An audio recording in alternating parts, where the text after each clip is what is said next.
There's a man at your office right now who looks broke. Same three shirts. Older car than anyone else in the parking lot. Lunch from home in a container that has seen better days. People feel sorry for him. Quietly. The way nobody says out loud but everyone assumes. He is worth more than everyone on your floor combined. And here is the part that should stop you cold. The most dangerous financial mistake you will ever make is spending your life trying to look like you don't.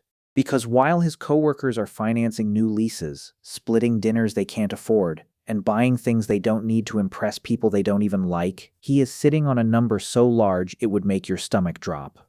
Nobody knows. He doesn't want them to. What he figured out, and what almost no one tells you, is that looking wealthy and becoming wealthy are not just different things, they are opposite things. And this video is going to show you exactly why. By the end of the next 13 minutes, you will see money and the people around you completely differently, and you will never unsee it. From the moment you got your first paycheck, you were handed a script. Work hard, earn more, show it. New car, better apartment, nicer clothes, the watch, the vacation photos, the lifestyle that signals to everyone around you, I'm doing well. And here's the cruel part. That script feels right. It feels like progress, like proof, because we live in a world that has confused displaying wealth with building it. There's a concept that explains exactly what we're talking about. It's called stealth wealth, and it is the single most misunderstood idea in personal finance. Stealth wealth isn't about being secretive. It isn't about being ashamed of what you have. It's a deliberate, conscious choice to let your net worth grow while your appearance stays ordinary. And the data backs this up. There's a famous book called The Millionaire Next Door, and its findings will genuinely surprise you. The majority of millionaires in America don't live in wealthy neighborhoods. They don't drive luxury cars. They don't wear designer clothes. They live in average houses. They drive used cars. They look completely unremarkably normal, not because they can't afford otherwise, because they understand something about money that most people never learn. And that man at your office, he's one of them. Let's talk about why. Here is the paradox at the center of all of this. The more money you spend looking wealthy, the less wealthy you actually become. Let that sit for a second. Every dollar you spend on the appearance of success is a dollar that is not compounding, not growing, not working for you while you sleep.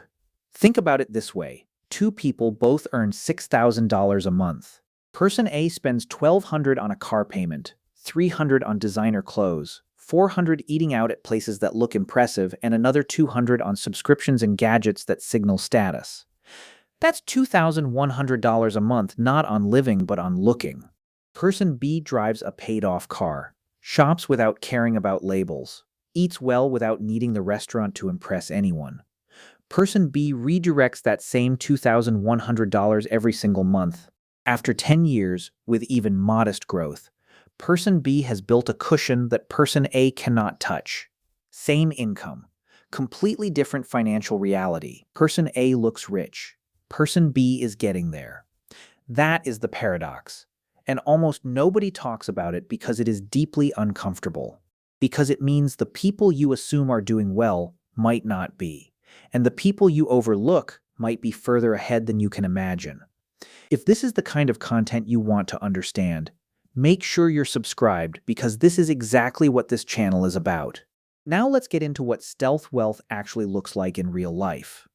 Let me paint you a picture of what quiet wealth actually looks like day to day. It looks like the woman at your office who drives a 4-year-old Toyota Camry and brings lunch from home 3 days a week.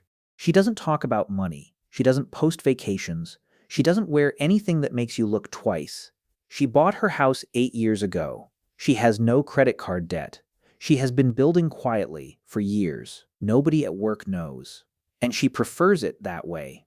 It looks like the older guy in your neighborhood who mows his own lawn, fixes things himself, and whose house hasn't changed in 20 years. You have probably driven past that house 100 times and felt nothing. No envy, no curiosity. That man retired at 58. It looks like the young couple everyone thinks is just getting by because they live in a modest apartment and say no to expensive dinners. In 3 years, they have saved enough for a down payment. In 10 years, they will own something outright that their peers are still financing. This is what stealth wealth looks like. It doesn't announce itself. It doesn't need to. And here is the thing that quietly wealthy people all seem to understand, that most people never figure out. Attention is expensive. Every status purchase is really just a bill you send to your future self, and your future self didn't agree to pay it. So if stealth wealth is clearly the smarter path, why don't more people take it? Think about the last time you got paid. That feeling, that specific urge to do something visible with it, to upgrade something, to treat yourself somewhere people can see, that is not weakness. That is not lack of discipline. That is thousands of years of wiring. Humans are social creatures.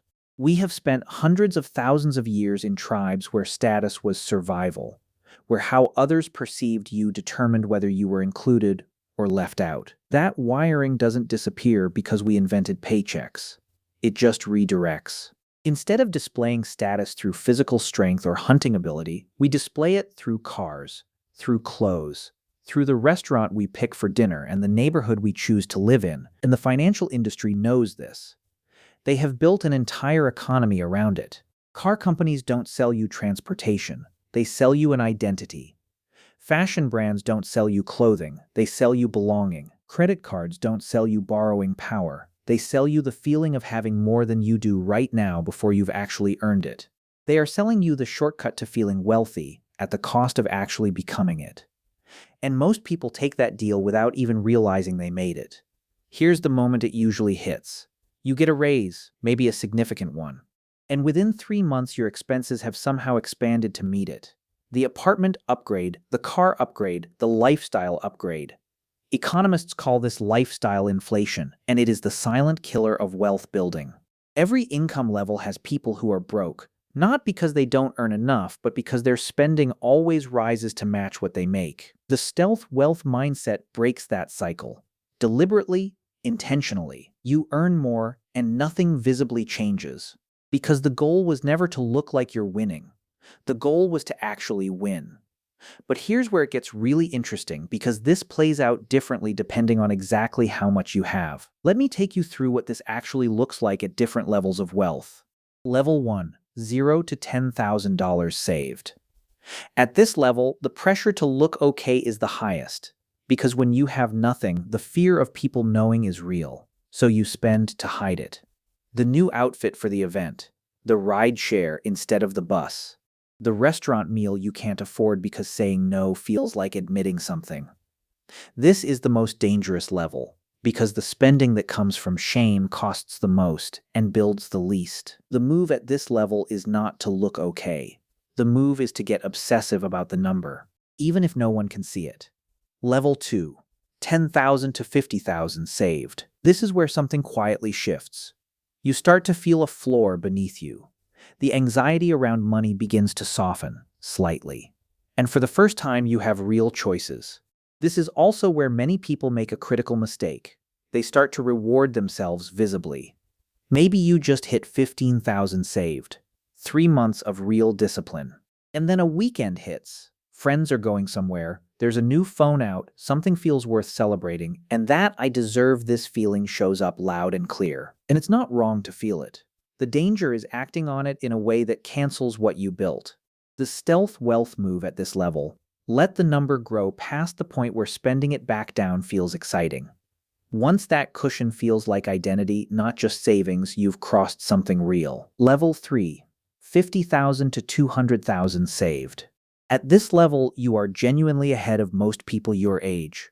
Not because of luck, because of choices. Mostly invisible ones. And the interesting thing that happens here is social friction.